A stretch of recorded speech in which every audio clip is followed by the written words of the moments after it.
For this next video, let's try to solve this complex number. When you say solve the complex number, simply identify the representation of complex number in the form of its real part and imaginary part. We have here this equation, and the process of solving that is actually by equating the components or the coefficients both for the real part and imaginary part.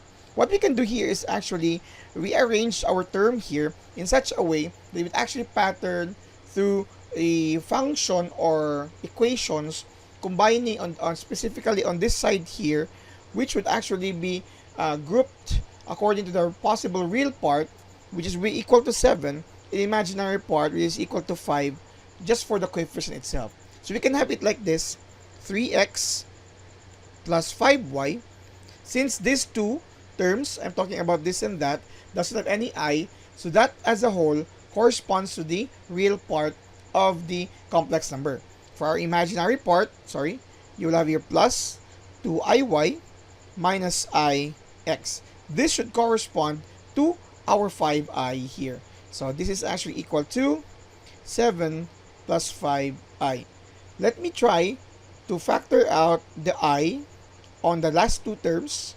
So you have here 2y minus x is equal to 7 plus 5i. The reason for that is, for this now, if we're going to group these two, this value or this entire expression corresponds to 7. And this corresponds to 5 because you have here your I.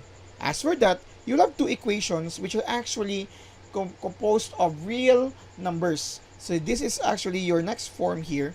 Your 3x plus 5y is actually, let me return to the color of white. So you have here 3x plus 5y is equal to 7.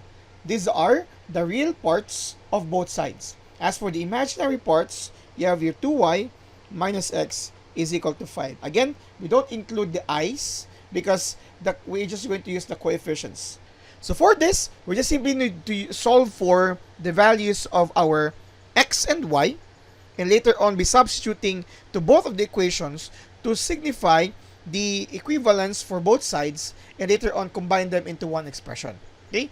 So for this, let's use elimination method in our high school years. What we can do here, if I may, let me multiply 3 on the second. So you have here 3x plus 5y is equal to 7. I have here 6y minus 3x is equal to 15. I'm doing that so that I can actually cancel this and have y as the remaining variable. That's actually 11y is equal to 22. So y is equal to 2. Okay? In this case, since y is equal to 2, what needs to be done here is to actually identify, or substitute that to any of the equation. Let me use the second equation because it's easier for me to use that. Let me use here 2y minus x is equal to 5. Of course, you can even solve. Okay, you can just solve, use the first equation as well. So for y is equal to 2, this is actually 2 times 2 minus x is equal to 5. That's 4 minus x is equal to 5.